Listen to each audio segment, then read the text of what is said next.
Welcome, movie lovers, for another Anatomy of a Movie, where today we talk about Solo, a Star Wars story, not to be confused with 1996's Maria Menounos' movie of the same name.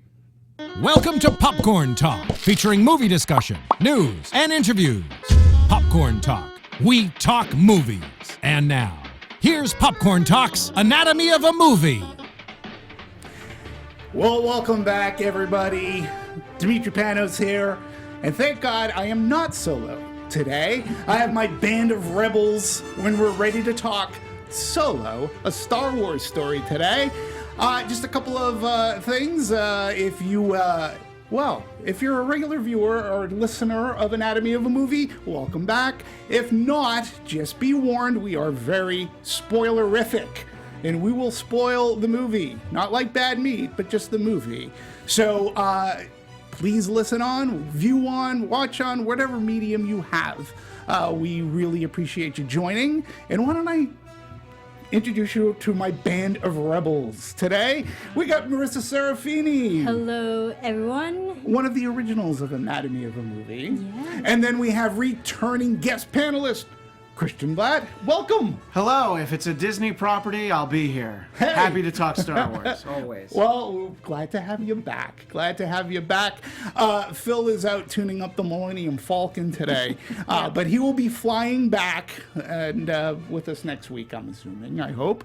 So let's get into Solo, a Star Wars story released by Disney. Of course, because they release like everything, it seems. Yeah.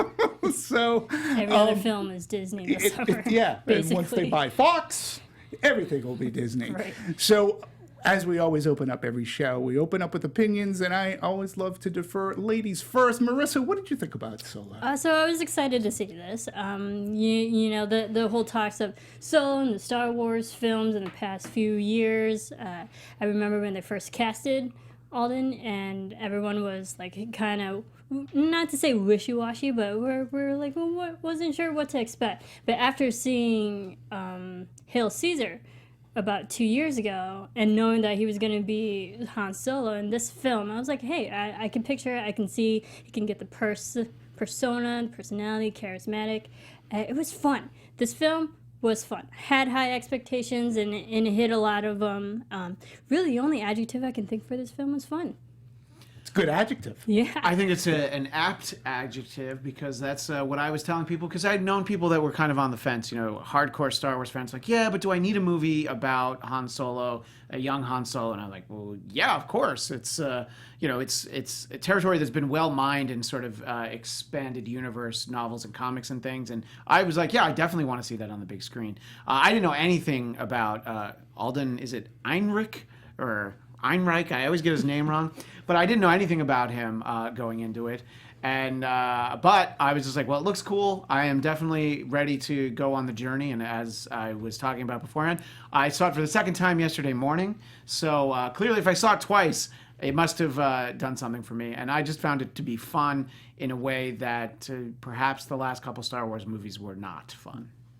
Yeah, and I will be the first to admit, and I believe I even said this on Meet the Movie Press some time ago, I went into this movie with some misgivings. I had a reservation. You know, there was all the story, changing directors. We'll get into that, all that drama. But even the hiring of Alden, I think for me anyways, and we'll talk more marketing, but the trailers weren't selling him. And I think they did a misstep in how they put their trailers together. So when anybody asked me if I was looking forward to it, I would be, wait and see. I'm cautiously optimistic, I hope, but I went in with, like I said, some reservation and misgiving. By the time the movie was done, I had a big smile on my face, and I was, this is what a Solo movie should be. And I think it was a B-movie Western set in space, which Star Wars, the original, is somewhat of a Western. Sure. You know, written by the Kasdans, who are no strangers. Lawrence Kasdan, no stranger to the Star Wars universe, and no strangers to writing Westerns. This had those glimpses of Silverado in there because Silverado was a fun Western. So wasn't this. You had double crosses, train heists, dastardly villains, and of course Han Solo. And I thought he won me over. He won me over. By the time, again, the end of the movie, I was like, yeah, I could see him morphing into Han Solo. Yeah, I think going into the movie, and to your point about the way they sold it, I was excited of, like, I can't wait to see Lando, and I can't wait to see Chewie and the Falcon, and I don't know what to think about Han, but cautiously optimistic is exactly what I said. And legitimately, the movie starts, and he's stolen that speeder, and I'm like, yeah, I still don't know. But within like 10, 15 minutes, I was all in. My wife kind of nailed it. When he meets Chewie, you're like, oh, yeah, this is exactly what I want. And he really won me over. The kid at the beginning of the movie who is Han Solo, it's really hard to imagine him being the Harrison Ford Han Solo we know. But then at the end of the movie, you're like, oh, yeah, he's seen some things now. And you can see that he really gets there. Absolutely. Yeah. Absolutely. Yeah, I agree. And I like that progression within this movie for like the 2 hours that we were watching this film. You can see where he started and where he ended up. And Kristian, like you said, you can see how he got there. I liked that it shows that he can think on the fly, quote unquote. He's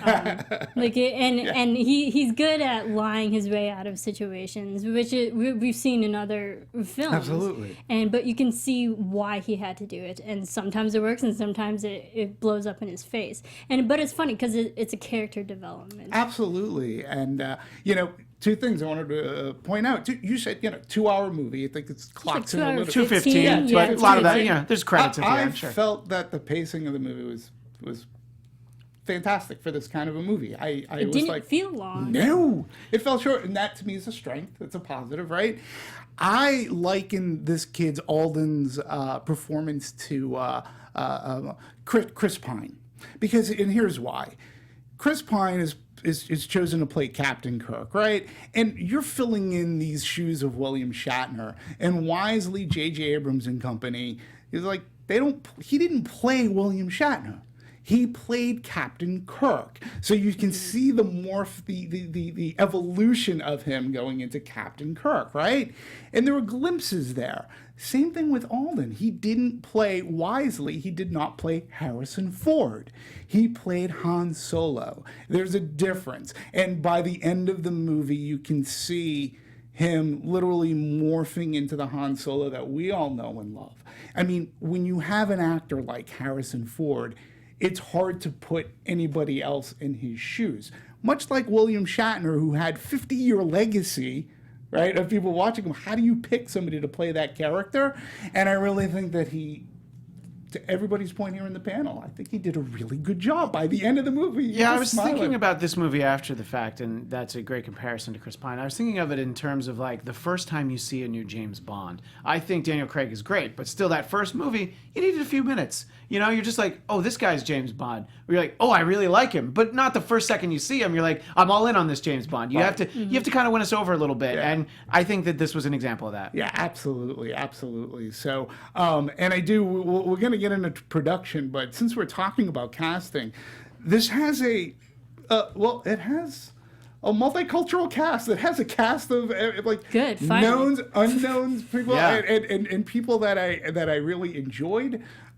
So let's talk a bit about this casting. And since we talked about Alden and him winning us over, I want to start off a little bit. I want to start off with I want to go lower to higher. So people like Thandie Newton, right? I didn't even know she was in the movie. I didn't either. I didn't know either. With you. She wasn't in the trailer, and I was like, Thandie Newton's in this? What are you doing here? I was like, what are you doing in here? Mm-hmm. But cool. I liked her character, albeit short-lived. I liked seeing her in this movie. I think she's a great actress. Yeah. I mean, watching her in Westworld, her character, not to spoil anything, is very badass. Very, driven, motivated, and can face challenges and villains and stuff and hold her own.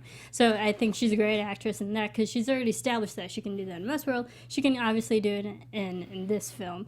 And she's a great dramatic actress too. I mean, she was Yeah. in Crash and Yeah. all these dramatic roles. So I think she was awesome. And to see her play opposite of Woody Harrelson, who we know can be fun, X, Y, and Z, we'll get into him. But I think she was really well casted for the short amount of time she was in this film. She held her own. And the chemistry, too, for the short amount of time, worked. Like, it worked with her and Woody Harrelson. You bought them as, yeah, we're rogues, we're scoundrels, this is our life, but we want to have another life. And I bought into it. To your point about it being a Western, her character is the one you kind of always need. You always need that character who's willing to blow up the bridge with them on it because, like, look, this has to get done. And I don't know, it's one of those things that you need that kind of self-sacrifice. You're like, yeah, it's been a good ride, but, go have the big score. You know? And, to that, extending that point, Rio is that character, too. It's part of, like, the Magnificent Seven, and our heroes die in the Magnificent Seven. Now, all through, while Rio was on screen, I'm like, who's that voice? I recognize that voice. Who's that voice? And it turns out, as soon as it was done, IMDb, it's none other than, entrenched in Disney, Jon Favreau. Yeah, That totally makes sense. When I saw it yesterday morning, my friend was like, "I know I recognize that voice, but it's bothering. Who is it?" Because he wasn't going to be able to concentrate on the movie. It's Jon Favreau. Yeah, but it's great. And isn't he going to be the showrunner of the Disney Star Wars series? At least and I think he's going to direct another. Yeah. So it's like he's just like, let me do that. Yeah, I wouldn't mind if he directed a Star Wars film. Sure, he's great. Yeah. He's good, and it was just. I liked Rio. I like that character, and they sort of kind of do that Psycho thing where a couple of characters of the band get killed within the first 15 minutes of the movie, and you don't expect it, but because they had such presence in the short time that they were there, like their deaths. I mean, for me anyway, sort of meant something. I was like sort of bummed, but you understood. Okay, that gives Han his time to pilot. But I don't know. Not that I got teary-eyed, but I was like, they're not going to be in the rest of the movie. Right. And I think it goes to show that it's fun to have different types of quote-unquote nationalities, personalities in this movie, but also it shows that these guys were already here first. They had a mission. They had that same mentality of rebellion.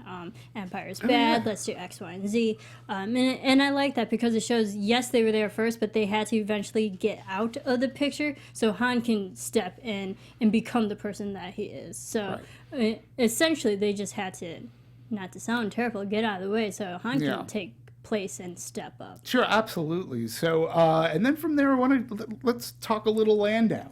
Let's talk a little bit Donald Glover. What were your thoughts on his Lando Calrissian?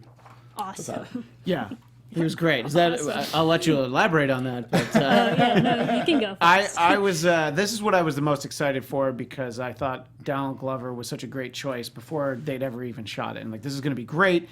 And I think that he captured the essence of Billy D. Williams without doing an imitation of him. I think he just nailed it perfectly. And I loved everything to do with the capes and all of that, just the style and the fashion. And he was great. If there's a complaint, could have used a little more of him, but you know what? At least he really made the scenes he was in count. Right. It was very believable how that you can tell that Han and him were friends, but like more like frenemies in a way, but on a civil level. I think Donald Glover did everything. I could picture him as young Billy D. And I rewatched Empire last night. I was like, yes, he nailed him so perfectly. And I love how they kind of modernized him just a little bit with the personal webcam, like a selfie video, which people of our generation know what he's doing, but it still helped with the technology back then, quote unquote. I loved it. He was fun. He was charismatic. I think the way he delivered his lines was so simple and effective, like, I hate you.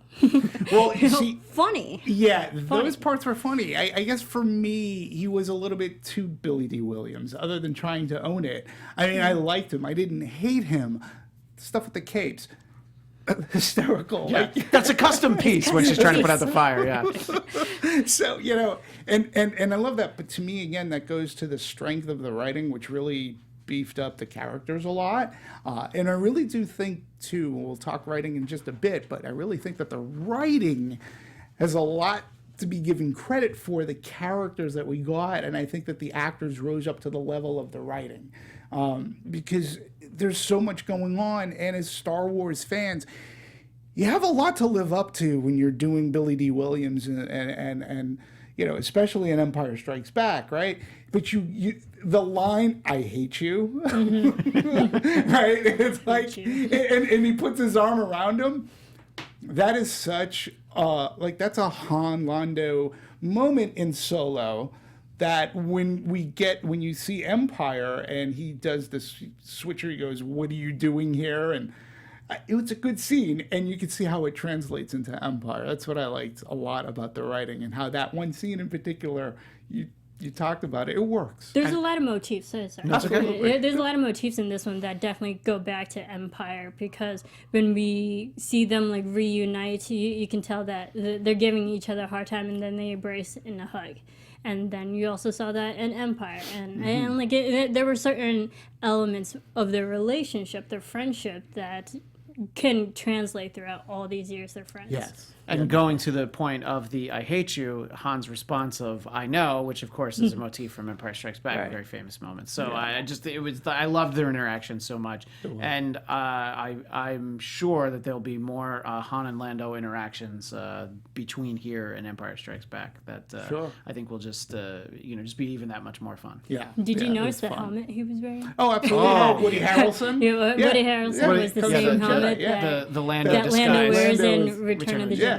Yeah, it was great. That was a great touch too. It was cool. Again, that is what part of what made Solo fun for me. Even silly things like seeing the idol from Raiders of the Lost Ark in Paul Bettany's room. Well, there. supposedly they had the items from all three of the first the 4 Indiana Jones movies, because there's also a crystal skull. So if you look around, you can see. Yeah. Well, you couldn't miss the big crystal skull. So there's, but the that was huge. I guess the Grail's there too. If you look, and I was looking for all of it the second time I saw it, and I didn't catch all of it. But I love those little things. Doesn't necessarily help the movie, doesn't hurt the movie, but it's a little something extra for people that are that invested. It was just funny because the first time I saw it, I was like, wait a minute. Is that I go to my friend, I go, that's the idol. Throw me the idol. Throw me the idol and I throw you the whip. I'm like, how did you get the idol? I thought it was like really front and center. And then you see the big crystal skull. Yeah. That thing was huge.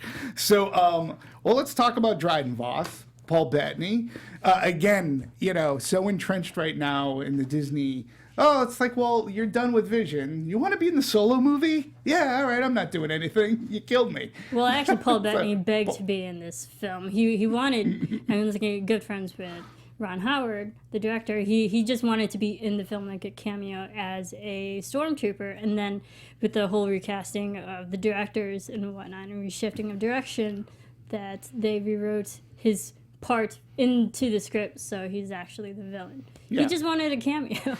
He's funny. His character is sort of kind of like the sheriff in Silverado. He's like that Western sheriff where he's very congenial and nice, but then he'll shoot you in the heart because you slighted him in one way. He sort of kind of reminded me of Brian Dennehy's character there, but I thought he was good. I liked him. Yeah, it was great, and it's nice to see his face, when he's not being Vision in the Avengers movies, Or even Agreed. Jarvis. or Jarvis, exactly. So I thought it was great, and yeah, he was just the right tone of basically like a crime boss, where it's like sometimes you got to kill the governor. Okay, but now let's have a drink. I hate when I get worked up like that. Right. So I think that it was great, and it's just another one of those things where it's like that's a character you're not going to get to see again, but that's all right. Okay. I think it was fun though, and I really liked the casting. Yeah, I enjoyed it too. Going into Emilia Clarke, the very adorable Emilia Clarke in this movie, and it was nice to see her outside of Game of Thrones. And I bought her as a Han Solo love interest, and again, what the movie is able to accomplish, at least for me, is when you put Kira and Solo together at the beginning of the movie, they get separated pretty quickly, right? Yeah. But I still, when that happened, I bought it. I was like, oh, bummer. And, I'm going to come back for you. So what were your thoughts about Emilia Clarke as Kira? See, I don't watch Game of Thrones. Right. I know. That's all so right. I've only seen Emilia Clarke outside of it, and Right. I think she's a great actress in and of herself. So I'm sure she's amazing in Game of Thrones. Don't knock me on that. But I liked her. She was independent, but I couldn't understand her character yet because we did get a full movie of her, but we don't have enough of her character to know, is she good? Is she bad? Is she really just in this for survival and she's partnering up with all the wrong people, mostly just for her own survival and self-preservation in that way? So I was just wondering, she seems like a good person who's just caught in a bad situation. Yeah. And I also don't watch Game of Thrones, so you can be mad at this whole side of the desk. I know. Very consciously, I don't. But I saw the movie twice. It was after the second time that I'm like, oh, that's who that was. I only know her from Terminator Genesis. It's really the only thing I've ever seen her in. Sure. And I know that's not a popular entry in that franchise, but I thought she did a good job as that character. Absolutely. So, I thought she was great. I really liked their rapport, early in the movie, and then when we see that it's been a few years, there's definitely some distance, but she still has a fondness for him. And I think that's not easy to portray. You can either just be like, just hot and cold, and then when she comes back, she's just really icy towards him. And I think she was able to get the nuances really well. Agreed, 100%. And she, again, and for a female character, was written with good nuance. And she performed the nuance throughout very well. I really liked her. So, kudos to her and for breaking out, being in a good franchise. And then we go on to Woody Harrelson. How many franchises can this guy try to be So in? many. Good for him, though. Well, good for him. Absolutely. As Beckett, the scoundrel mentor and the leader of the pack, so to speak, I had a really good time. I enjoy, especially these later years, the roles that Harrelson goes in, whether it's on like Edge of 17 as the teacher, and he was fantastic. As Beckett and as the rogue cowboy, I mean, again, if you couldn't figure that this is a Western, the way he's slinging his guns, that scene where we're introduced to him, you understand why Han's like, wow. I thought he carried it off really well. Thought he was a fun character. I'm always excited to see Woody Harrelson. It's so funny when you think back to, just how good he was on Cheers. And it's 35 years ago now. So it's so different from that. And you've just seen him do so many different things. And I think that, I don't know, sometimes in a movie, in a franchise like Star Wars, when you have the recognizable face, it could be distracting. But I don't think that happened in this. I think they got the perfect part for him to play. Mm-hmm. I think if he'd played a Jedi, it might have been like, oh, how's Woody a Jedi? But I think this was perfect for him. I agree. He's totally the scoundrel that you can see Han Solo trying to become until the end. And then you see where Han Solo and he split. And I think the relationship and how that relationship ended really cements where Han Solo's going forward. And it's said in the middle of the movie where Kira says, you really are a good man. And he's like, no, I'm not. And he always wants to be like not the good man, Solo. Yeah. But in the end, he is the good man. He has the heart that Beckett may not have ever had, being his duplicitous nature and, that twist at the end. Let me ask you this. Did you find Beckett's betrayal a twist? Did you think that it was going to be him? Because they really did that reveal very slowly. Mm-hmm. Somebody betrayed the team, and you immediately think it could be Kira. And she's like, it wasn't me. Did you? Were you surprised by the twist? I definitely was fooled for that because I did think it was Kira, and I liked. I mean, obviously, when there's the delay before somebody walks in, I'm like, oh, okay, I know who it is. But not in the moment when it's like, oh, let's have my associate come in. I'm like, well, all right, I guess it can only be one person, And I think it made sense. And what also makes sense is how he tried to then like triple cross Vos, and Right. always looking out for himself. Yeah. How about you? Exactly. I didn't really see him as the big twist in the end because I thought it was also Kira as well. But it goes to show they threw us a red herring when they established his character as like, don't trust Vos, don't trust Vos. It was like, first of all, we shouldn't trust you. And Right. he was always telling us who was the villain, and he ended up doing something as duplicitous as he did. So and we saw moments where the reasons why he's like doing train heist and all this, he has good thoughts. His heart's in the right place. Just what he does is not the best way of going about it. So the twist in the end, I was like, when they had the reveal, I was like, yeah, I could believe he would also do that too. He's like, I did tell you, don't trust anybody. Anyone. Yeah. Yeah. And see, and to me that line's in like a lot of movies. It stands out to me for like Indiana Jones and the Last Crusade, where that line is comes in very important. But I think I must be the only idiot on the planet that for like 2 seconds I thought it was going to be Lando. Because because it is Lando who betrays them on Bespin, right? And I thought, maybe. The way that he takes off, I think that did make sense. And I were actually, now that you mentioned it, the first time I saw it, I had a little bit of a, is it Lando? I'm like, no, of course not. So yeah, but no, of course not. He only turned him in Bespin. It'll be later. Lando just wanted to get the hell out. Right. So, He just after wanted what they out. just went through, he's like, I'm done. But I really liked. It was good seeing Woody Harrelson. And while we're on the Woody Harrelson, we're talking about Beckett. That character also confirms something that the Kasdans. We'll start getting into writing for a bit, but to me, a great part of the movie was towards the very end, and the Kasdans were very adamant that they wanted to stamp the decision that Han shoots first.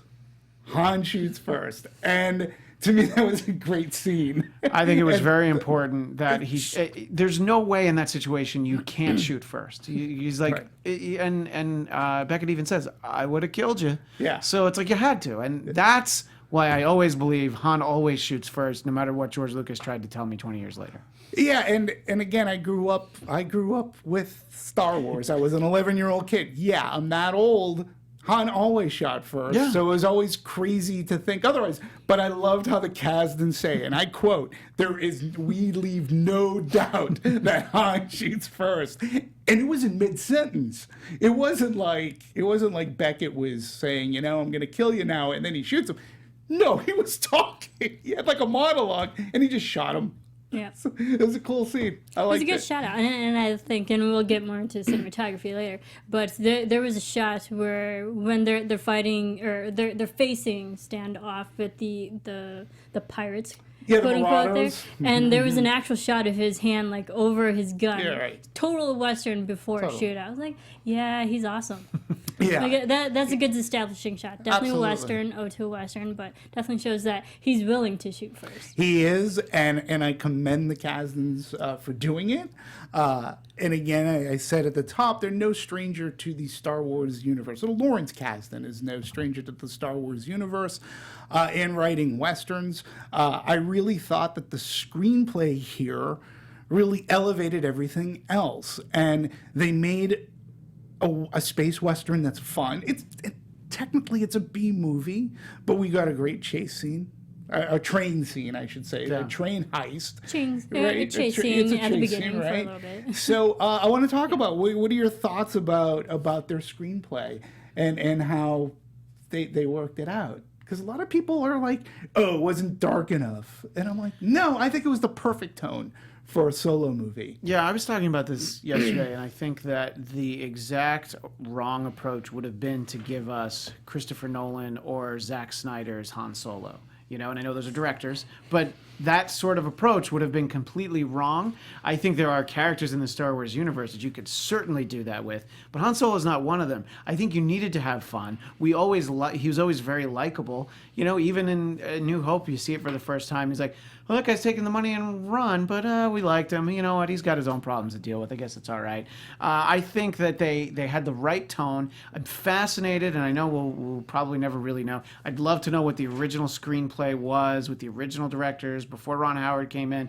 What's so different about it? I would assume that the essence is there, but I wonder how different it was. And my gut reaction is that what we finally saw was much more fun than what they were originally commissioned. Well, let's go into. Well, go ahead, Marisa. I'm sorry. Please. What I liked about the screenplay and just the story in itself, Kristian, you mentioned if Christopher Nolan did it, we'd have a completely non-linear story going back and forth trying to figure out where the heck we are in the timeline and storyline and how they all match up. And I'm glad that this film is very linear. We went from place to place to place, system to system, situation to the next situation to the next. Like everything wrapped within each sequence, and I liked that it was easy to follow. Yeah, much like the original Star Wars. Exactly. I mean, it had that feel to it. But in answer to your question, there's a great article that I'm going to be referring to right now from Variety that talks about the bumpy road to having this movie made, and to answer your question, Lawrence Kasdan was very candid about it, and again, no ill will towards the original directors, but he said it was all about tone. He said that's what wasn't working, and they weren't really the Lord and Miller weren't. They had the script, but they were doing they were working off of a lot of improvisation, going off script a lot. And Kasdan is like, tone is everything to me. And he goes, it's what movies are made of. And I don't disagree. He goes, but there was a very complicated situation. He goes, when you go to work in the morning on a Star Wars movie, there are thousands of people waiting for you, and you have to be decisive and very quick about it. When you're making those split-second decisions, and there's like a million a day, he goes on, you're committing to a certain tone. And if the producers think that isn't the tone of the movie, you're going to have trouble. And I believe, the report suggested Lord and Miller had just gone overboard with improvisation. They weren't getting the tone of what the script was to be. So I found that to be very fascinating. They filmed like, what, 3/4 of the movie? It's somewhere. I don't think we'll ever see it on Blu-ray. Like we'll never see it, but it would be interesting to see how different and how they perceived the Kasdan script.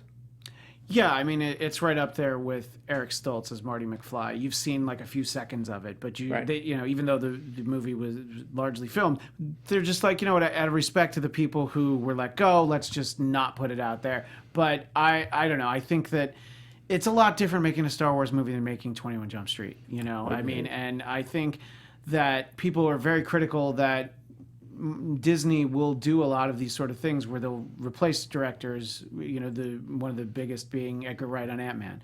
And it's like, but it's their product, it's their vision, and you're there to do what they want. And if the collaboration doesn't work, then that's why they go separate ways. Sometimes the director leaves, sometimes the director gets asked to leave. But I think that bringing in Ron Howard, people are very critical of that. I'm like, what are you talking about? Ron Howard has made great movies. He's going to make his day. He's going to have the what's on the page is going to be caught by the camera. And what else do you need? And I think he did a great job. Yeah, and Ron Howard too. No stranger to fantasy. It was great to see Willow. Yes, in this movie, right? It's Willow. But it was great to see him because he's also so much part of the Star Wars family, anyways. Yeah. But and Ron Howard's no stranger to filming westerns either. So that made sense to me. In credit to Lord and Miller, they really have taken the high road above, in the entire thing. They were interviewed not too long ago. They were at a convention and they said, it was an amazing learning experience for us. We were honored to have been part of it and to work with that cast and crew, to be part of a Star Wars movie. At the end of the day, we understand, we learned from it, and we're going to be better filmmakers because of our experience on Solo. I appreciate that. Taking a high road and that self-introspection that they have. So yeah, and it's not the first time that movies have changed directors mid-process. We see it all the time.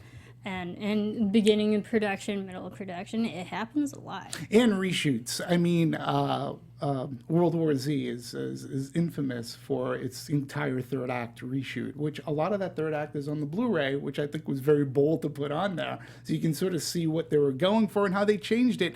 And sometimes reshoots can make a project better. So going back to the writing, I think that, of course, Kasdan knew the tone that they wanted and how they wanted to perceive Solo. And for me, I felt the tone was... It's a Solo movie that, this is the tone it should be.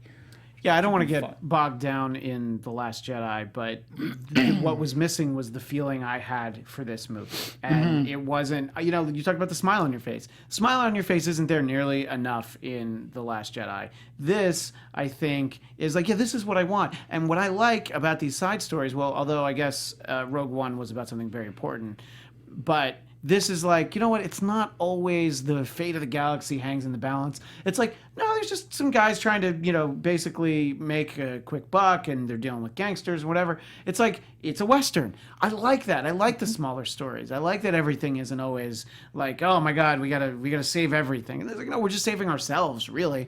And, and then there's a little hint of rebellion at the end, which I think is fitting for Star Wars. Yeah. Yeah, Marisa, you were going to say? I completely agree, and then I like how this is. You can, in a sense, isolate this film from a lot of things. It is in a way self-contained. Not to, we'll get to the spoiler at the end, but individually, like aside from everything, this really plays off by itself. Its own story. You can understand everything. We got brand new characters, but we knew who they were. Right. We don't see how they're tied to anything else. No. Just like the characters in Rogue One, it was kind of standalone, and they had their characters that didn't play a bigger part in the later film. So, like, in a way, I liked how this film, as simple as it was very isolated, self-contained. Yeah, and I at least appreciate how these characters now, well, I'll put it this way. Going forward, watching the original trilogy of Star Wars movies with Han Solo, knowing that these characters were a part of his life where he came from, I think it adds to him now. Now I have a little bit of that backstory, which I found to be fascinating and fun. And they didn't need to delve into darkness, because why? There's just no need to. Han Solo is a smuggler with a heart. He's always that roguish guy. That's why Leia fell in love with him.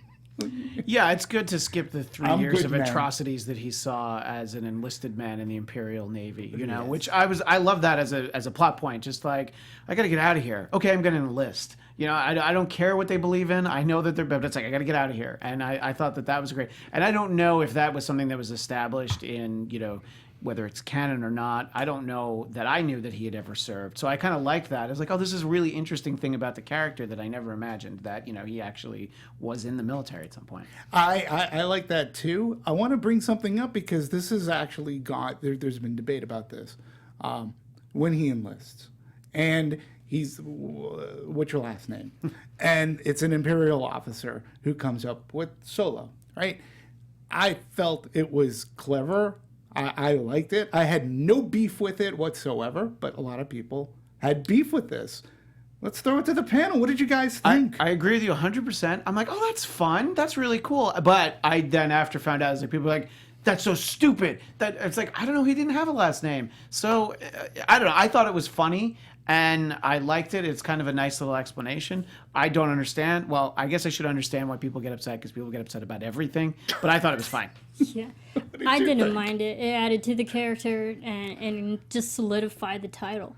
Yeah, I just felt that one of the things that I sort of picked up about the character is that he really did feel alone. He didn't want to take he probably had a family name. He just didn't want to be associated with it, And if his father was a shipbuilder, because that was another little nugget that I thought was cool too. Maybe the Empire would recognize that. I mean, I don't know, because Corellia, I thought it was really cool to see the Star Destroyers being built. Like, they had these little touches as a Star Wars fan. I was like, oh, that's cool. So it didn't bother me that he said, you know what, I don't have a last name.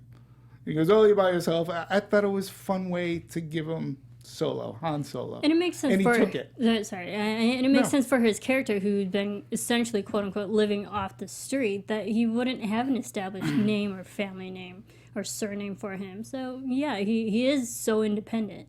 I liked it. Yeah, it didn't bother me in the least. And then I started reading about it. I'm like going, why? But it's as you said.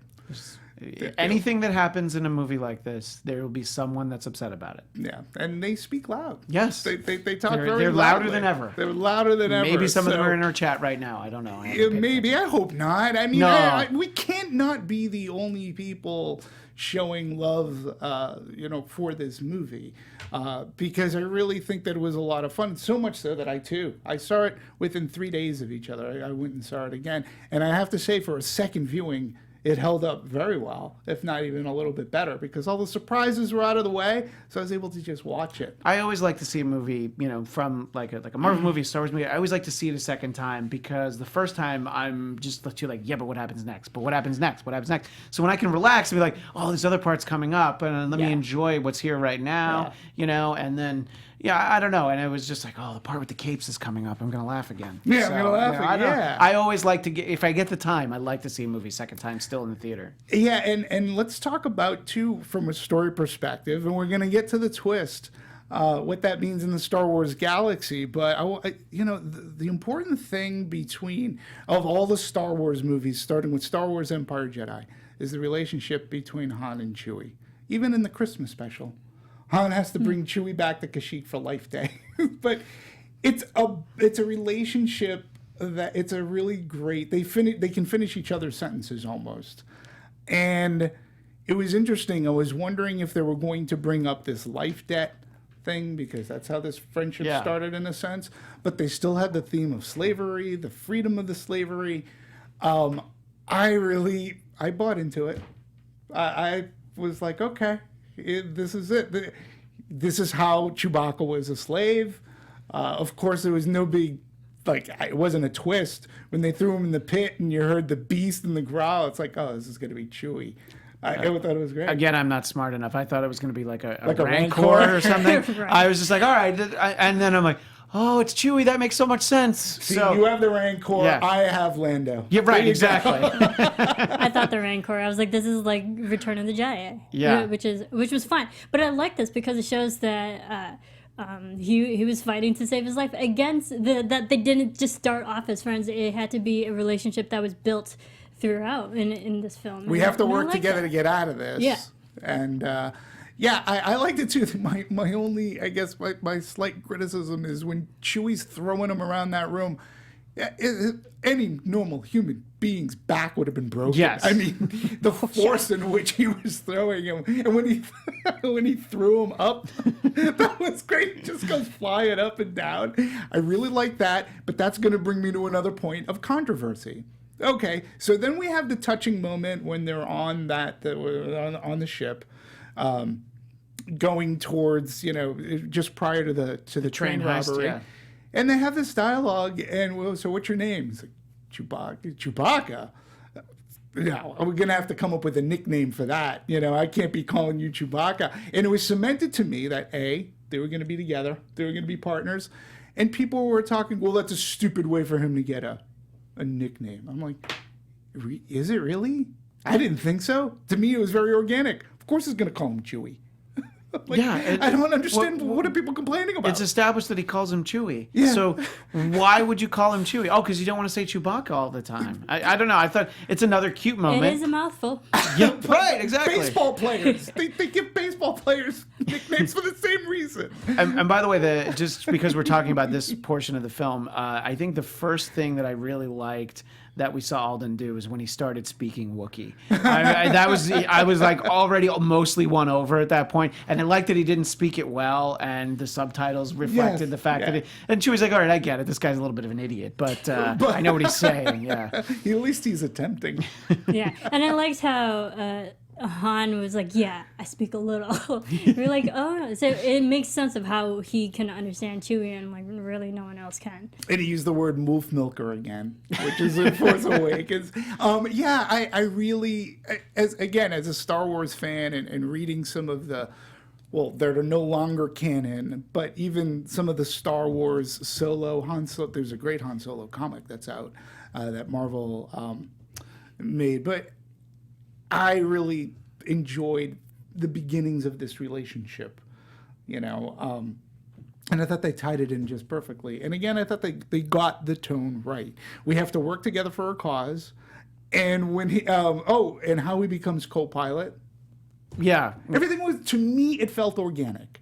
Yeah. Nothing felt we know the end, but it's how do we get there and make it seem sort of kind of fresh. Right, and I think that's for all the people who say, like, well, why do we need a Han Solo prequel movie? And it's like, well, because I know where it goes. It's like, yeah, but I'm kind of interested to see how we get there. It is little things like that. And I know it was in the trailer, and we all saw it a bunch of times, but I do love the interactions.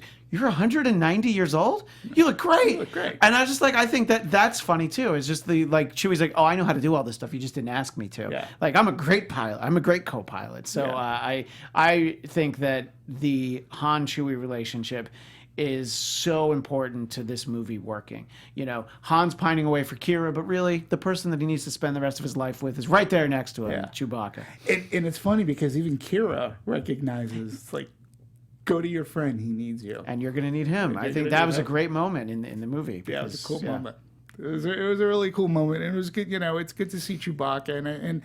And again, any good, hero in a Western has a good friend, to back him up, so to speak. So, well, why don't we get into, do we want to talk about anything else prior to we get into well, we already talked about one twist. We're going to talk about the other big surprise guest appearance in this movie. Yes, spoiler. Spoiler. I mean, we said spoilers at the beginning of the show, and Marissa's interacting in the chat a little bit. I saw her, and it's like if you haven't seen the movie, you shouldn't be watching a show like this just yet. You should wait till you see it, because we told you at the beginning that there's spoilers. I did say that, but right? Yes, you did. Right, yeah. okay. And if you hadn't, I'm sure Marissa and I would have been like, so anyway, spoilers. You were very clear. We're waving our hands. And we're saying it again because of a big surprise. Yeah. That things that we would have been spoiled. Spoiler alert!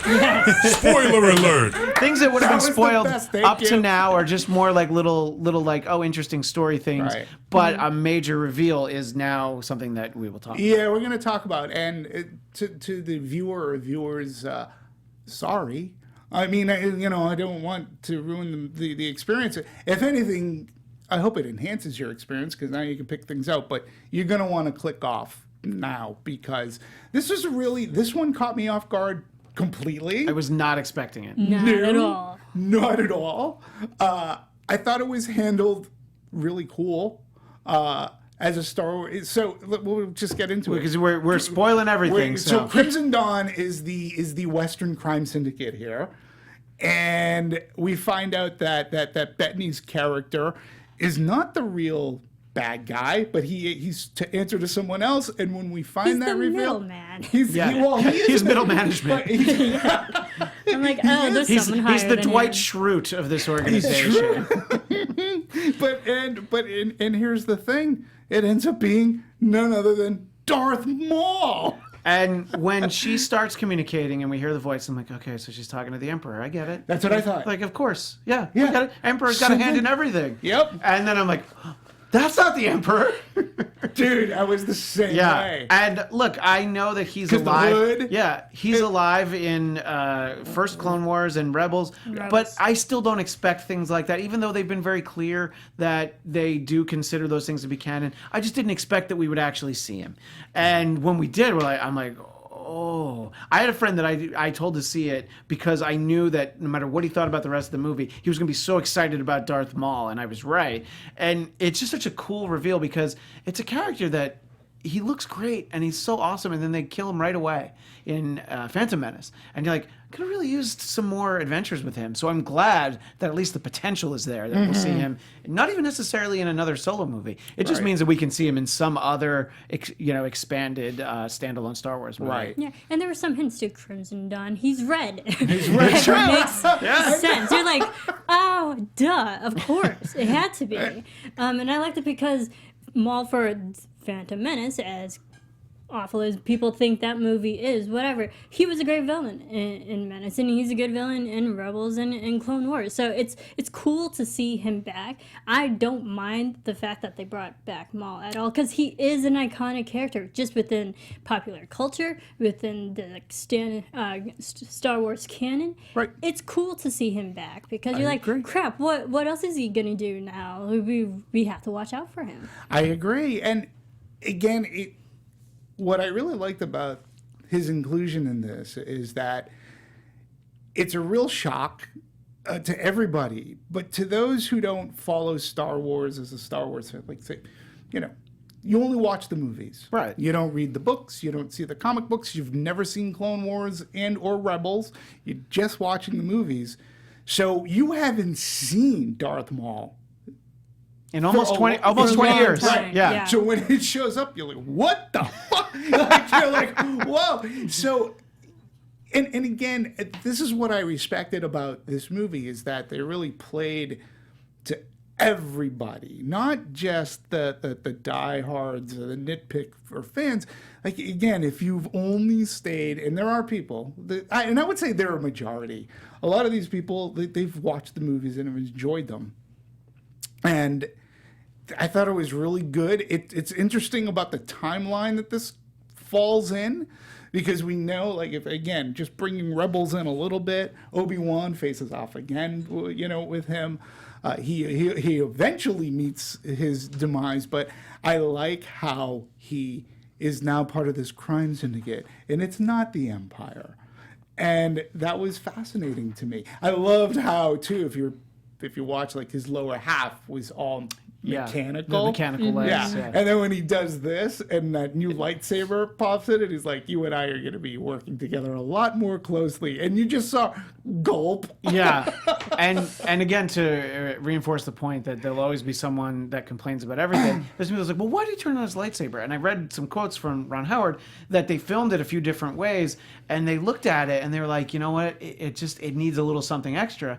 And it's just like, he's making the point to Kira, like, just in case you forget, I'm in charge, and I have this badass lightsaber. So, see you soon. I think it was a great little punctuation on the conversation. too. I love that he turned on his lightsaber. Me Yeah. too.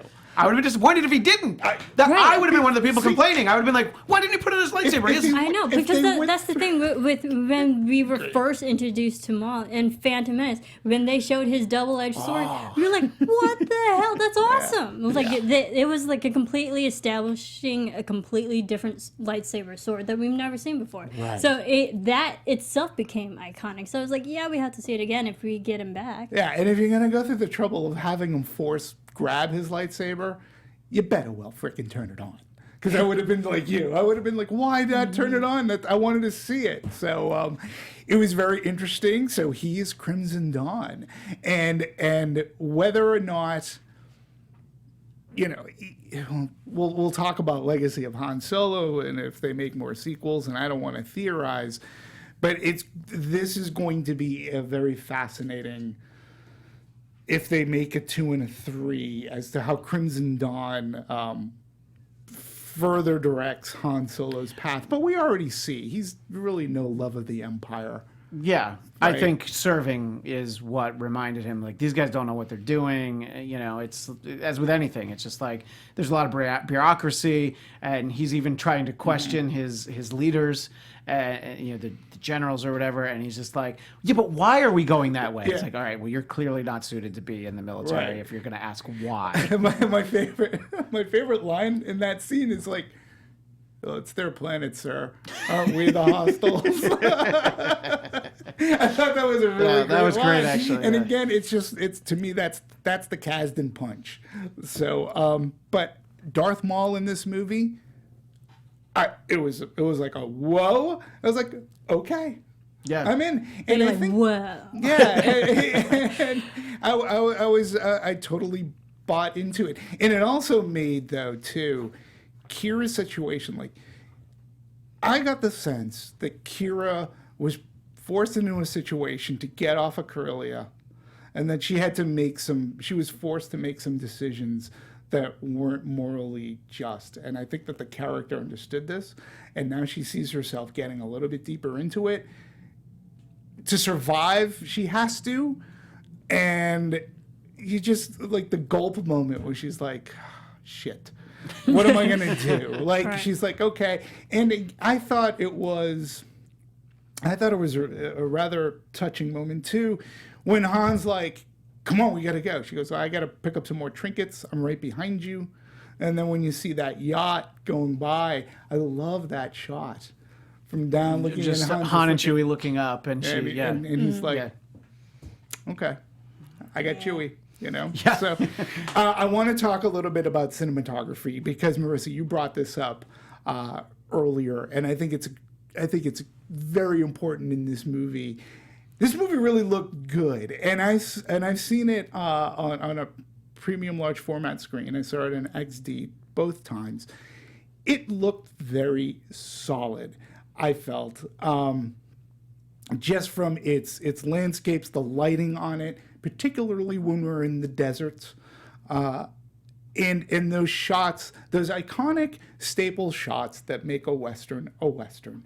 To your point, the blaster and unlocking it, stuff like that. The way they frame, well, another favorite scene is the way they framed when Han Solo first meets Lando, and again, it's through his through his legs, and you know Lando's playing cards, but it's that Western where the hero walks into a bar and there's the sort of villain, the other scoundrel. The only thing missing were the swinging saloon doors when he walked in. That was it. That was it.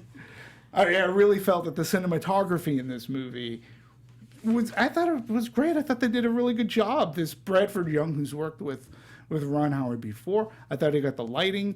They got the Western down, and they made it a space Western, too. So I enjoyed the various landscapes in the mountains. I like the winter or the Yeah, I was cold going to say landscape. the snow, the desert that you referenced, and sort of the more jungle planet that we see towards the end where he finally sits down with Lando again. And when I saw it the second time, I saw it in 3D, and I'm not a huge advocate of 3D. I did think this time it actually looked great. And the cinematography was so rich that sort of the layered way that 3D works, it was actually really cool to kind of look past and into the background. So I think that the 3D actually really worked. I'll always say save your money, don't see something in 3D. But if you do see it in 3D, you will get a little something extra. The only reason why I didn't see it in 3D, it just wasn't fitting into the times that I saw it. But you brought up cinematography. Yeah, so what are your thoughts? Like, I mean, this movie looked I good, really right? liked the color palette. For the most part, it was like the cold blue, saturated in some senses. I like the establishment of the different systems. Yeah. From his home planet of Corellia? Yeah, I'm gonna butcher it. Corellia. Very city, very dark and dirty drag and color palette. But then when we like shift from system to system, and especially the train sequence was amazing. That was fun to watch. And like each planet had a different look and environment and feel. Yeah. And it helped with the tone. Yeah.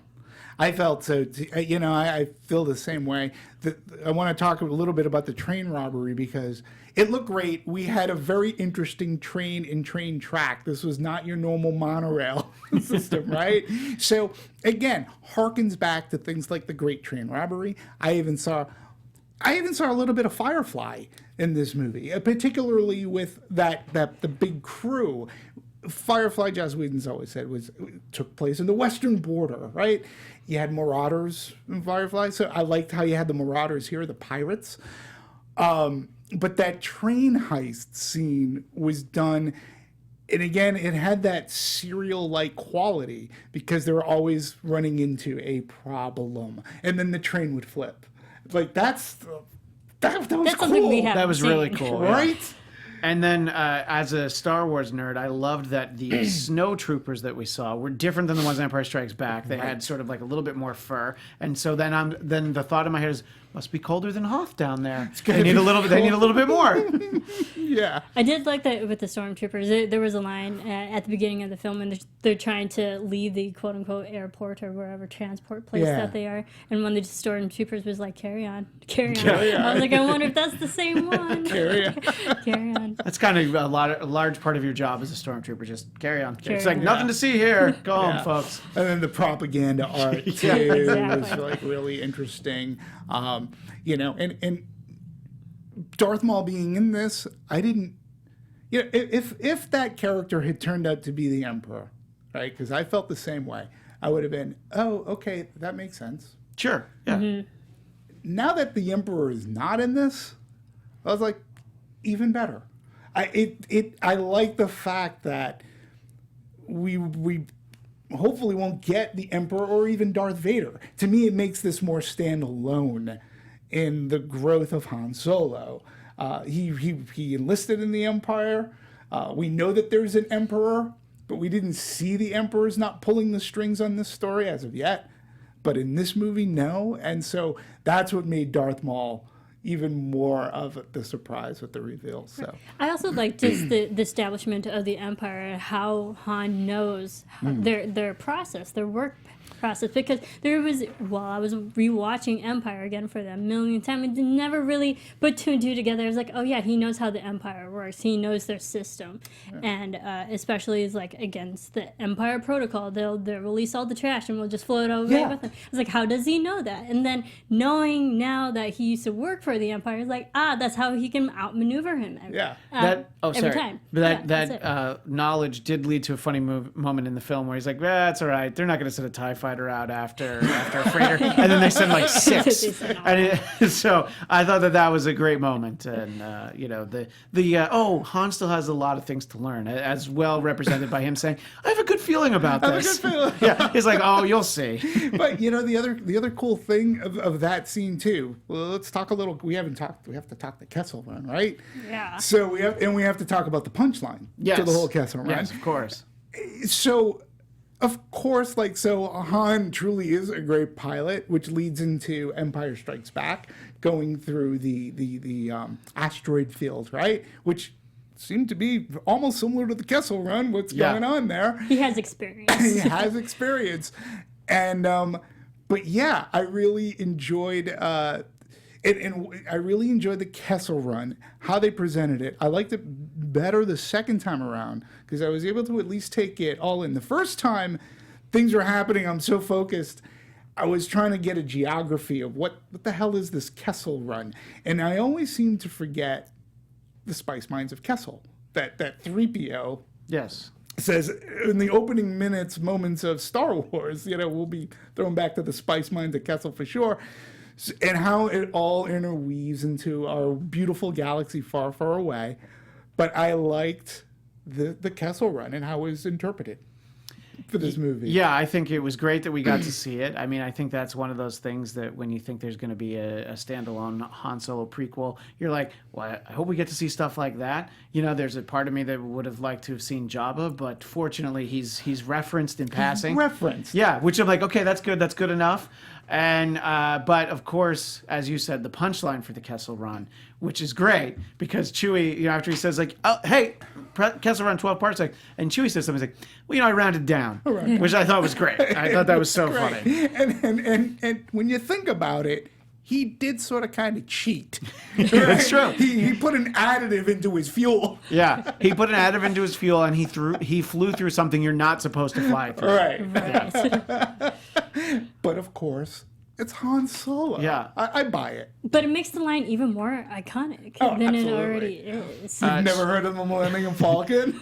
And Made the the Kessel Run capabilities of 12 the parsecs. Millennium Falcon, it's probably worth at least mentioning in passing L3, who we didn't talk Sure. about. The fact that that gives us a great explanation of how the Falcon really has an intelligence that I think is not well established in the Star Wars universe, that it's common. I don't think they have a lot of artificial intelligence in there. They just have a little navigation computer. But this is like a really sophisticated high-tech thing. And I think that was the best part of the backstory of Lando, was that he had this attachment to this droid. And when I was talking about this yesterday on my personal podcast, shameless plug, the Blackcast, it was pointed out that when they do run into each other again in Empire, Lando says, "How are you treating my girl?" And sure, you're talking about the ship, but also that's his girl, L3. Right. And it's like, I love little things like that when it adds a little weight to something that's already come before. I'm really glad that you brought that up, because I had a conversation with a friend. He's like, you know what? I'm over like sarcastic droids and blah, blah, blah. I go, I get it, but I felt that L337 had much more of a better role that led to something than, what was it, K2SO? Yeah. And at least, yes, because she is the Nava computer. And so whenever I hear that sound now, I can equate it to something. And the Nava computer is so important, going through hyperspace ain't like Dustin Croft's boy. And now you understand. And to your point about like Empire, yeah, she was a surly droid standing up for female droids and females all over the galaxy. Droids all around. And I like And how her droids, character was like kind of speaking to today's age of just civil rights. Yeah. We kind of need that equality everywhere. And she's when like, Lando- don't be a slave. When Lando asks, "Can I get you anything?" Equal rights. And it's like, and I know this is a character, again, because there are always funny. people who are upset. This is a character that people don't like, but I'm like, look, annoying droids are what Star Wars is built on. I mean, we meet C-3PO in the first couple minutes. I love C-3PO. Is there a more annoying character in the Star Wars universe than C-3PO? I don't think so. Just never tell me the odds. Well, he always tells you the odds. Shut him up or shut him Yeah, down. exactly. So I don't know. I think that this was a good character in the vein of all the great droids of Star Wars, and there's the added punch that she helps the Millennium Falcon be a great ship. There's a purpose. Yeah. There ends up being, like, even her death, there's a purpose to it. It's not that she's just surly and this and dies. She becomes a part of the lore, and I enjoyed, again, it's just that detail that the Kasdans wrote in this that make sense. Much like the dice, the hanging dice, which are in the movie Star Wars for like 2 seconds. Yeah. You see those hanging dice for 2 seconds in that movie. And they become a major, like a major prop. But I enjoyed Phoebe Waller-Bridge's voicing of L337. She did not annoy me, and I think mostly because she had a purpose. And she's the Nava computer, so I liked it. And I liked how they equated the sound to it. So turning it on, it's like, oh, okay, I like that. Yep, it was good stuff. Good stuff. Good sound design, and it's a great callback to everything we've known about the Millennium Falcon. Let's talk a little bit about that ship, right? You have Just to, a because, well, I wasn't a fan. Like, the first time you see it in promotions, you're like, what the hell is in that middle? Like, what are they doing? Like, why? That's not the ship. And I like how they got rid of it, but it's explained as being a life pod. Or an escape pod for Lando. And Han's like, what do you need an escape pod for? Well, now we know what it can be used for. I liked how we showed That's how they smuggle stuff. I like how they showed a gleaming on the inside Millennium Falcon and Han walking into it. And again, to me, the backstory was so important about my dad used to build these ships. Yeah, I'm familiar with, like, he felt a bond, like, the second he walked on and into the cockpit. And that, to me, was, that was cool. Yeah, I think it's very cool. And I love when we first see the Millennium Falcon, you're like, oh, it looks different. I'm like, oh, man, Han is just going to beat the hell out of that thing at some point in this movie. Like, you're like, I can't wait. And, yeah, because Lando, with his whole look, he's like, look, he used the ship, and it's established he's a great smuggler. I think he doesn't do a lot of risky maneuvers because that thing was in such great shape. It's like his capes. It's like everything's immaculate for Lando Calrissian. And if you want to live the kind of life that Han Solo does, sometimes you're going to knock off the satellite dish. Sometimes you're going to lose a gun. And it's like, we'll get new ones. It's fine. But I thought that it was so much fun to see it for the first time and then just see the way that Han treated it like a bumper car, basically. Well, he always treats the Millennium Falcon with love, but it's interesting to me because I question how much Lando actually owned the ship, because they had to break into. Not only did they have to break into a shipyard to get it, if it's your ship, why are you breaking into your own garage, so to speak? But how did he know it got impounded? And then they break into a shipyard, and then it's booted, and he didn't know that it was booted. Yeah. So it's like. I like his explanation of, I just had to lock it up because, you never know what's going to happen these days. Right. Can't trust this neighborhood, basically. Right. Yeah, I thought that was very funny. And again, as a fan, you see the evolution of the Falcon. And the Falcon, it's so fascinating because Luke Skywalker's very first words in Star Wars when he sees it, he goes, "What a piece of junk." Now, as a movie viewer, we don't know what a piece of junk in this universe for the first time watching Star Wars, we don't know what a piece of junk looks like. So when I see the Millennium Falcon, it's like, that's a piece of junk? I always thought that as a kid. I'm like, because I was lucky enough that I had a Millennium Falcon. I'm like, no, Millennium Falcon is awesome. I don't know what Luke is talking about. Your X-Wing is stupid, Luke. But I was just like, yeah, but it's like, oh, that's what it's supposed to look like. Okay, I get it. Now, 41 years later, we finally get what it's supposed to look like. Yeah, and they even made a great joke about it in Force Awakens. Yeah. What about that ship? Nah, it's garbage. No, garbage it is. And it's the Millennium Falcon. Yeah. And great line in Jedi. They hate that ship. I loved how they jettisoned that escape pod, life pod. And then we get the ship that we love, all shiny white. It's like the person who gets the brand new sneakers and don't step on my new shoes. That was Lando and the Falcon. So when the light comes up, I hate you. It's such an iconic ship in popular culture as well. But I also liked, you mentioned the evolution, but the little things that were also in it, like the compartments, and also the game. The chess. Yes. The chess game. and how you can still see Chewbacca still doesn't like losing. And he still hasn't gotten the concept of thinking ahead. Right. After all those years, he still doesn't like it. And he still tries to grab for them, which I thought was great. Yeah, I loved, like you're saying, Marissa, the compartments and the game and just sort of seeing the different areas. And, the little touches, you're like, oh, the seats have like these yellow cushions on them. Well, at some point they're going to have to get those out for whatever reason. Right. So I thought it was great. The ship is a character in and of itself. Yeah, absolutely. Absolutely. And literally because it has L3 inside of it, which it was even before this movie, the Millennium Falcon was always a character. But these people wouldn't be anywhere without the Falcon. No, that's true. And to that point, for a Western, it's our cowboy's horse. When George Lucas wrote the original Star Wars and he was writing the Han Solo character, not only taking from Westerns, but Lucas himself was a car guy, and he grew up. I mean, American Graffiti is so.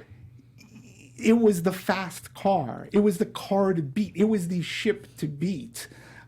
In a galaxy far, far away. So it has always been a great character. And whether or not he's going to, she's going to start up on time, or it's not my fault. It's not my fault, And it seems like it was the first time that Han has ever experienced the jump to hyperspace. Yeah. Like, he didn't know what to do with himself. He's like, oh, it has that feature? Cool. Yeah. Yeah, because however he got to be a great pilot, which there's always questions about, how exactly you get to be a great pilot when you never leave your planet. Anakin as well. How did he get to be such a great pilot as a little boy? I guess pod racing.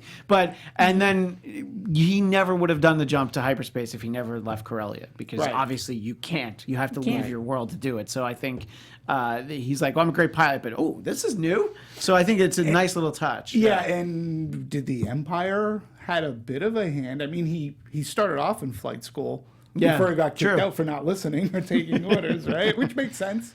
Definitely makes sense. And then he gets put into the infantry. So I wanted to talk a little bit, too, about music by John Powell. I have the soundtrack, and I found that the music here was very interesting. And John Williams collaborated and did the Han Solo theme, which is fascinating to me because, John Williams is so well known. I mean, not just from a recognizability factor, but one of his strengths is when he's doing a score, he writes themes, which is very rare today. There are themes in Star Wars, Princess Leia's theme, the Imperial March. We can equate certain things to what he writes as music, and he never had a Han Solo theme, which is interesting, being that he's worked pretty much in all the Star Wars movies. But he has had I felt that John Powell lifted from things like Empire Strikes Back, the Asteroid Belt, which You got a used in touch of the Kissing Room. Empire theme. Oh, absolutely. Yeah, a touch of A it. touch of the Darth Vader theme in there. Yeah, they touch on some of the familiar themes. he You know, touches on there's the theme in the Falcon that's the same, theme from the original Star Wars Right. when they're shooting the TIE The fighters. TIE fighter Yeah. fight. Yep. Yeah, so and it's good because it's like Yeah. that. Those are the moments that you want, and when you get that score, you're like, yes, this Yeah. fits perfectly. This is what I want Yeah. here. And he has Powell has a proclivity for percussion, which there's a lot of percussion throughout the soundtrack if you listen to it on its own. The Marauders, which I thought was interesting too, he uses like a choir. When they're introduced into this movie, again, nice twist I felt with the Marauder, the leader being that young girl. But I liked the Marauders and what we learned them to be. They are pirates, but they're They're more like Robin Hood. Right. And by the way, when the mask came off, I'm like, all right, so who is this supposed to be? I knew it I'm was trying to gonna be a recognize this woman. character. I'm like, okay, no, it's just the reveal is that it's a woman. But I was like really trying to place the character. And I'm like, is it a young Mon Mothma? I'm like, no, it's not that. I'm trying to fit anybody that it could possibly be. Yeah, I and then felt of the course same it's way. not. Yeah. Yeah. I like the fact that it was a woman because, yes, this is a quote-unquote old story and trilogy now. Well, I mean, it's an individual, but like it's an old franchise that we're very familiar, but it's in today's age, and Hollywood just in itself is gearing more towards stronger women, independent women, and I like the touch that they, not to say twist, but the reveal that it was a woman. I was like, yeah, cool. Yeah, I that's liked it too. that's exactly where our industry is heading, to give females a better role. I liked it too. And she has that great line that, why don't you join us? Like, we could use your skills. Like, you're a good captain. Like, we could I'm going to go. Yeah, and I off like my his answer is just a non-answer. He just kind of looks at Chewie and he just shrugs. He doesn't even have like a quick yeah, this isn't my fight. He doesn't say something, try to be pointing. He's just like, nah. Yeah. Yeah, and then there's always the nods to the future of like, well, maybe one day you'll feel differently. Yeah. Like, yeah, right. I doubt that, right, Chewie? All right, let's go. Let's go to Tatooine.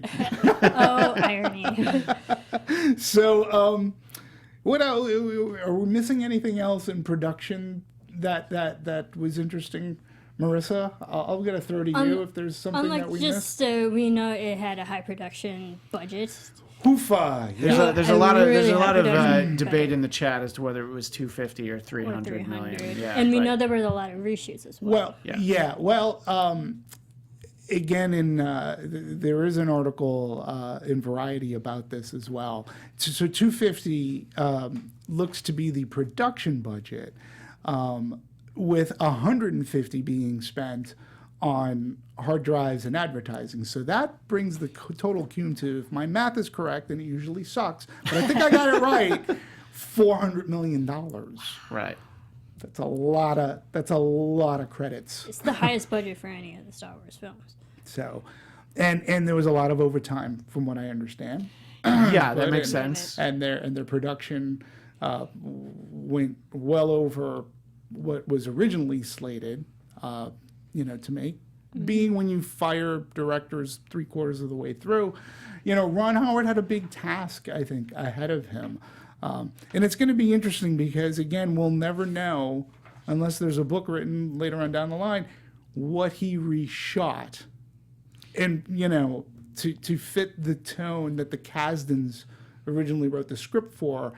And, Kathleen Kennedy, who's worked with the Kasdans before too, what they felt was the right way to go. Yeah, I wonder how many instances there are of things that weren't even really rewritten as much as like, oh, no, the lines were all said as they were in the script, but they didn't get the right performances from anyone. And yeah, I mean, it's the sort of thing that is fascinating, that it'd be great if we just knew what it was, just out of curiosity. I think the movie turned out great, so it's not like one of those things like, there are people that are demanding a Zack Snyder cut of Justice League. It doesn't exist. This stuff exists, and if you don't want to show it to us, let somebody write about it. I'm somewhat friendly with a well-known Star Wars artist named Dave Dorman, and he pointed out that there's a book of art about this movie that has some original concepts that were not in the Ron Howard version. So there's there's some glimpses of things that you can see. I don't remember the name of the book, but if you just look for the art book about Solo, you'll find some things that aren't in there. I might actually get that book. I love those kinds. Yeah, I always loved those books. Even as a kid, I had like all these sketchbooks and everything from each of the Star Wars movies. Yeah, so I mean, it's awesome. It's such a visual movie and story. It has to, it adds so much. Yeah, I agree. And and again, I'm like you. I wouldn't go into wanting to know about what was shot and how it affected, and as a negative, just as a movie buff, just as a movie fan, it's curious, because it is part of, like, Hollywood does this all the time, and I think it's a great Hollywood lesson, more so than just keeping it within, it's in the Star Wars universe, but I think it's a great Hollywood lesson to learn. Like, that's why I'm fascinated as, like, what did they change? What version, why was this changed when Ron Howard came in? How much of it did he have to change so that they can get back on the track that they felt it needed to go on? Even as simply as, like, I would just like whatever was considered the final shooting draft when Lord and Miller started, I'd like to read that script. And that's not even about how it was filmed. So then you'll get a little bit of a feeling of, like, okay, so these things changed. And yeah, it's like you just kind of always want to know what's so different about it. Yeah, and again, I had read in that article, again, that was in Variety, that it said that Lord and Miller really went off the page a lot, that they were encouraging a lot more improvisation than they wanted, and that they did at sometimes 30 takes. 30 takes. That's excessive. I think the only director I can really think of off the top of my head who does more than 30 takes could be Fincher. David O. Russell will definitely do 50 takes of picking up a pair of keys or something. I'm exaggerating, but only a little. Yeah. And but you're right. And those are the kind of directors that you'll let do that. I mean, now that things aren't shot on film as much, it's a little easier to justify. Right. But yeah, to your point though, just as a movie buff, I always want to know things like that. Like, how did the studio get involved and ruin the Magnificent Ambersons? Just little things like that. I always want to know. And then when you can see original cuts and things, great. But even if you don't, it's like you just read about it, and it's always kind of interesting to know those sort of things. Especially if you like the movie. I always want to know more background about the movie, whether there was strife on set or not. I enjoyed this movie. What's a lot of this history behind it? And obviously there is history with this particular movie. And I'm just curious from a movie standpoint, and the fact that I really did like this movie. So let's move into reception. I want to talk about reception because I think marketing, and we'll talk backlash and such, which we hinted upon. So thus far, as of yesterday, May 31st, it's done, let's round up, $120 million domestically.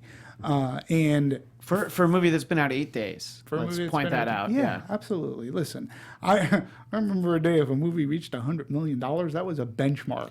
Right. Now, if you don't do that in opening weekend, you're called a failure.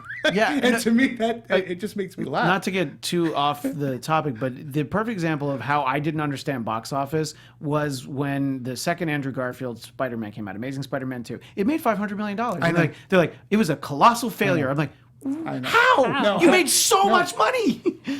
But to me, the biggest tragedy is that they call it a colossal failure. They never finish that trilogy. Yeah. And it's like, how is that a failure in any book? Like, I don't understand, but it's Hollywood accounting. Yeah. So thus far, even from a foreign perspective, the movie's done about $82 million. So we're looking at worldwide $200+ million worldwide. That's half of the 400, but to do 400 million to cover cost, they would have to do almost $1 billion, almost. So they do have an uphill I understand they have an uphill, and they really said, there was an article, again, I believe it was in Variety, that talked about they really are going to heavily rely not only on some more foreign markets opening up, but on its ancillary markets as well. Sadly, it sort of kind of puts a sequel in jeopardy as to whether or not there'll be one. It's really unfortunate because this is an earlier release, quote unquote, for this film because it's in the summer. All the other Star Wars, the most recent ones that we've had, have been in the wintertime. It's a different time of the year where people are watching movies. Everyone's going to the theaters to watch all the summer blockbusters. And it's also unfair to compare these numbers compared to the last 3 biggest ones as of right now has been Black Panther, Infinity War, and Deadpool. And those are all Marvel movies, and they're all Disney. And so they're comparing these numbers to those numbers, and I feel that's wrong. Your point is well made. Deadpool's technically Fox at this point, but Fox, you're right. They're Marvel properties. But it is Marvel. But you mentioned 2 movies that have come out in the last month, and so here's another one. Not everybody can get out to the movies as often as they'd like. I have 2 small kids. Believe me, there's a lot of stuff I don't get out to see. These are the sort of movies I make the time for. I make the time for twice. So I think you get a lot of people that just are like, oh, I still haven't seen Infinity War. Oh, I wanted to see Deadpool. Oh, and now there's Star Wars. There's just too much. But my one question about placement in sort of when it was released, we had a Star Wars movie 6 months ago. This is really soon. And I think that the way that movie was received, Last Jedi, I think is less important. The way people all of a sudden started talking about it, I didn't love it, but people talk about it now the way they like hated that movie. And I was like, didn't you like it like 4 months ago? So I think that it comes a little too close on the heels to a highly divisive Star Wars movie. I wonder if this had come out when Rogue One came out, would it have a completely different reaction? I don't know. It's something we'll never know. But I just wonder if coming out 6 months after The Last Jedi hurt the film more than any of the other things that we're talking about. Well, I don't think that. Well, I'm not even going to.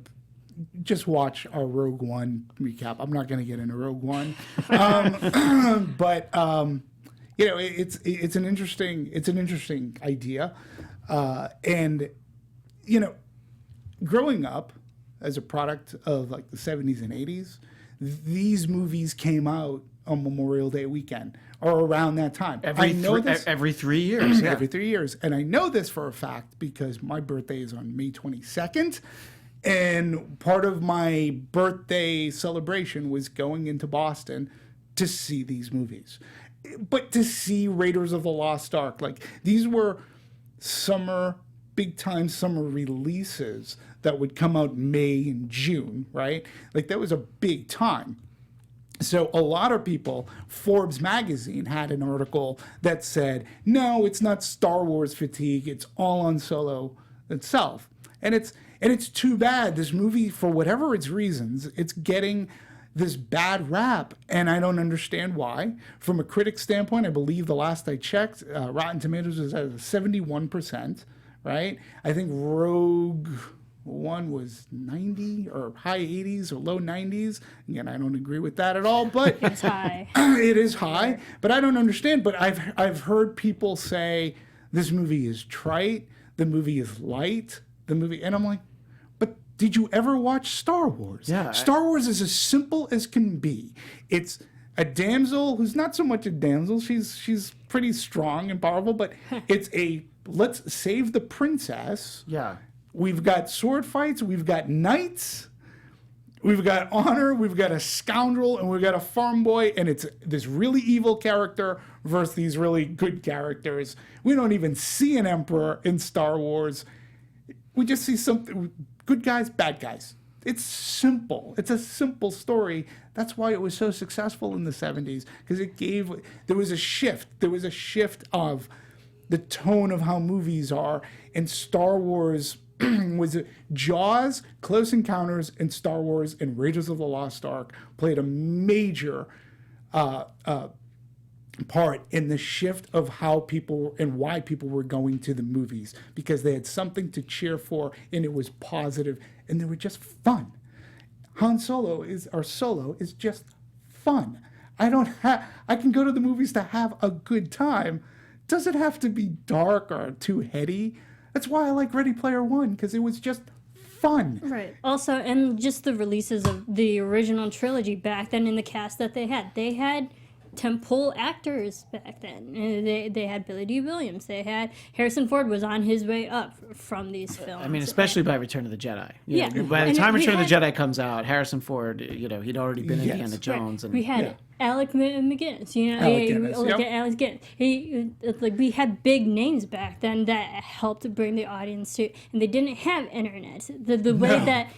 The way how those movies became so popular was because people were actually watching the films. Yeah. And the generations are just completely different of how why people go to the film. I mean, and to think that George Lucas hired Alec Guinness because he was the biggest star in Star Wars. Yeah. Like, I needed somebody because He was nobody Academy knew. Award winner by then. And to Nobody think, knew. like, next from there, probably Peter Cushing is the next Right. person in the movie to bring people into the theater. Right. Like, oh, I like him. Yeah, You know, yeah, and then no, it's, sounds true. and then Recognizable. recognizable faces.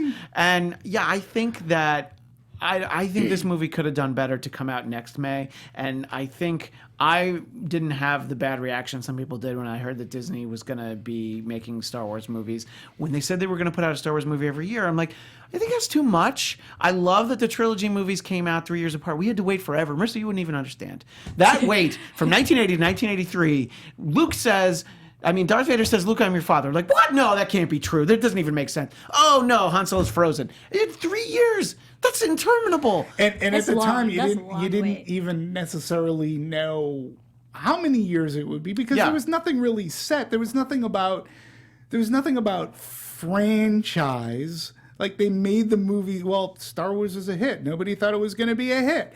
So then when they go into Empire, you get dropped that bomb, and then Han Solo's in Carbonite, and there was no. Well, here's the other thing. I want to throw this meatball on the table here because I think social media is a blessing and a curse. The blessing because of getting word out, whether it's streaming, tweeting, whatever the hell it is. But it's a curse today, I think, and it's something we didn't have back then. You don't have people publicly, you don't have websites going on telling their readers, subscribers, whatever, what they feel should happen in the next movie. And then because this is happening a lot, and I think it's one of the things that pissed so many people off about Last Jedi. That's one of the things I liked about Last Jedi, is everybody had a couple of years to figure out in their head what the movie should be. And when it turned out not to be the movie that they wrote in their head, they got pissed. And that happens a lot. Go to Cinema Blend, and I guarantee you'll find some article that says the next things that need be done in the next Star Wars movie. It's like, no, they don't need to do anything from like, who put you in charge? Based on one person's opinion. Write a script, get it sold, and then have them change it. But Kathleen Kennedy and team, no, it doesn't have to. All the movie has to be is entertainment. Kathleen Kennedy and J.J. Abrams know what needs to be in Episode 9. They don't need Cinema Blend. They don't need us. They don't need anybody to tell them what needs to be in it. Yeah. I mean, when you bring up Empire Strikes Back, I think that's a great point. It's not like, I'm your father, we have to wait. It's like, it's not a question of, oh my God, how is he his father? It's a question of, is he really his father? Is he lying? Was he lying? Yeah. What the hell's going on? I figured he had to be lying because it I doesn't make figured any the same. sense. I love Luke Skywalker. I was 4 when I saw that movie. I'm like, no, there's no way. There's no way. There's no way. Yeah. You don't want to believe it. And so there wasn't this theorizing as to what's going on. There was still the question of, and it's like, how are we going to get Han back? I had no idea he was going to be a trophy sitting on the wall at Tatooine, right? So it was like, how are we going to resolve these? I never, as a kid, thought this is the boy, they better do it. And then, oh, well, they didn't do it my way. This movie sucks. Yeah, if they'd done it my way, the movie would have been great. Yeah, and that's where it's a curse today, I feel. Yeah. It's Well, like, I'll just use the flip side of that is Yeah. that at least now the one good thing is when you do like something, you're able to much easier find like-minded people. Like, yeah, I like that too. Star Wars is a bad example, but comic books. I didn't know that many people that read comic books, and now there's movies, and everybody knows who all these Sure. characters are. So it's good. But then when you get into I know better than the people who made the movie. And look, there are movies that I feel like I probably knew better than the people who made the movie. It's not these ones. There's movies where I'm like, well, that third act didn't work, but I don't say that that it needs to be my way, but there's definitely you can still be critical.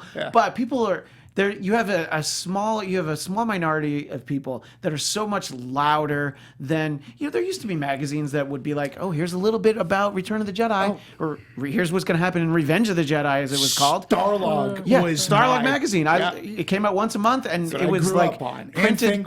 Yeah, and it was just stuff that probably had been sitting around for like 6 months, and they doled out a little bit. I'm like, oh, I had a picture. I remember seeing like 20 seconds of Return of the Jedi on Good Morning America. I'm like, I can't wait for that movie. It was a speeder bike chase. I still remember because it was so great. And it was like when you got little things, it was so amazing. Now it's like, hey, where's the behind the scenes on the set blog from the director telling me what's going on?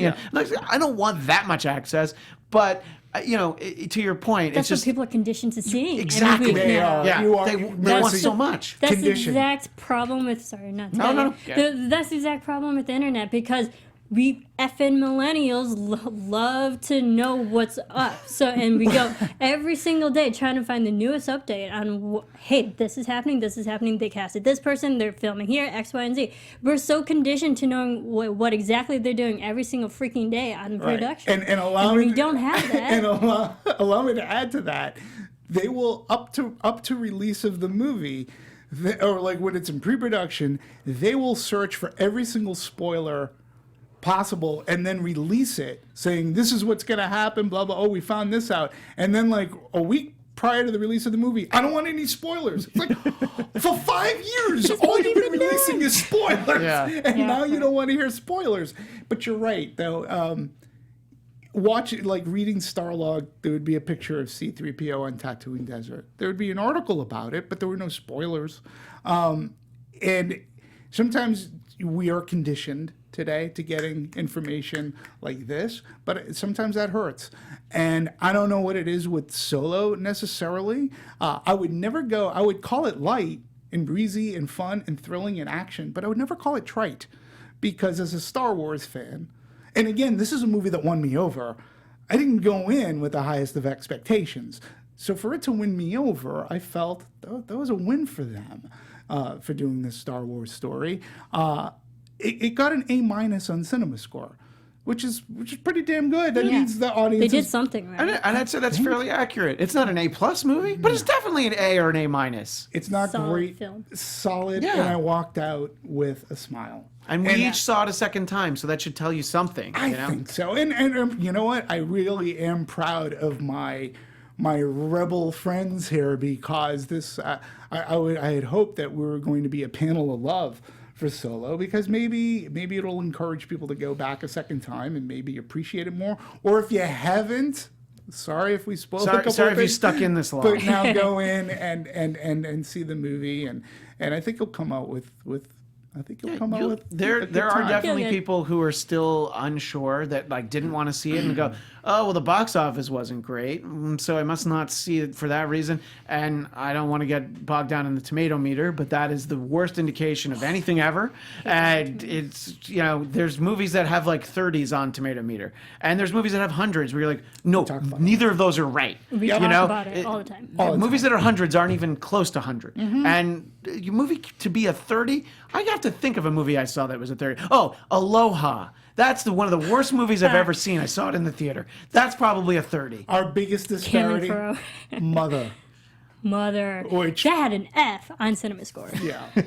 So that but Solo is definitely worth it. Final thoughts, and again, Marisa, ladies first. Again, it's a fun film. I personally don't even like Westerns, but I liked this film for the most part. It's fun, it's adventurous, it has a good establishment of a character that we know and love, and I'd be willing to see a second one when they follow up. Yeah, I hope. I mean, as we referenced the fact that Beckett has a job with some gangster on Tatooine, I'm like, oh my God, this is great. So I hope they figure out a way. And look, there are movies that don't do as well as expected but still get sequels. I think Ant-Man's a perfect example. We got Ant-Man and the Wasp, so they can figure out a way to get us another Han Solo movie. Maybe it's going to be a little bit more Lando heavy if they feel like that's going to help it. Or I think we will get another one. I just don't think it'll be in 2-3 years. Maybe 3 years. It's going to be a little while before before they get another story, and I think that they'll focus it the right way. And I don't know. Let's put it this way. I'm more interested in that than the Obi-Wan Kenobi movie. The Boba Fett movie I would be interested in because we know so little about him. I'm like, it's almost a blank canvas. Sure. So there's a chance for that one. But I hope we get more Solo. I agree with Marisa on that. I agree in getting more Solo. I don't want him to take too long because everybody's going to grow up. True. I don't want him to get that much older. You don't want him to be older than Harrison Ford when they make the next one. Good one. I really enjoyed this movie. I think it was a lot of fun. For me, the missteps, like they could have made the trailers. I think the trailers, they could have leaned a little bit more in the action. I think they actually showed too much of Alden. And I'm not dissing him, but when you're seeing him in clips and not watching that performance as the whole, I think it makes people go, he's not Harrison Ford. Ugh. No, it's like you have to give the actor the time to grow on you, and it takes minutes. They should have focused on, I felt, a lot more of the action. But listen, we have a long summer ahead of us. I think this is one of the fun movies to go see. It's perfect for summer. It's a very good popcorn movie. A lot of love for this movie. And now we have some more movies coming out later on this month alone. We'll have a Jurassic World. We'll be talking about with Bryce Dallas Howard. With Bryce Dallas Ron's Howard. daughter. Look at that, keeping it in the family. And the one thing that I'm looking forward to, the next Mission Impossible. Cannot wait for that. Cannot wait. So we've got the rest of the summer and hopefully light, fun, breezy action movies where you can just go in and walk out with a smile and felt like you had a good time. So there's nothing wrong with movies giving you a good time. Everybody says, oh, they're so expensive. But go and have a good time. See Solo. We thank you very much for tuning in over here and watching us at Anatomy of a Movie and putting in your time. As always, please feel free to comment on our YouTube page and iTunes. Let us know what you thought of Solo. And Marisa, where can people support you? Everyone can follow me everywhere at Serafini TV. Thank you very much. You can follow me on Twitter and Instagram at KristianDMZ. And as I shamelessly plugged earlier, my personal podcast, The Blattcast, BLADTCAST.com. We just did also an hour and a half on Solo. So if you want a total of 3 hours of Solo, come find our latest episode over there. And hey, welcome back. Thank you very much. I was always happy. Yeah. If you want me to be less than positive, then have me on to talk about Jurassic World. That thing looks terrible. It could. Maybe it'll. But maybe it like fun. it. That's true. It might win me over. Yeah. But thank you again. Happy to be for here. joining. Again, I'm Demetri Panos. You can follow me on Twitter or support me at DMovies at DMovies1701. Thank you very much. Keep on watching. Keep on going to the movies. More importantly, because that's where we'll see ya. Take care, folks. From producers Maria Menounos, Kevin Undergaro, Phil Svitek, and the entire Popcorn Talk Network, we would like to thank you for tuning in. For questions or comments, be sure to visit popcorntalk.com. I'm Sir Richard Wentworth, and this has been a presentation of the Popcorn Talk Network.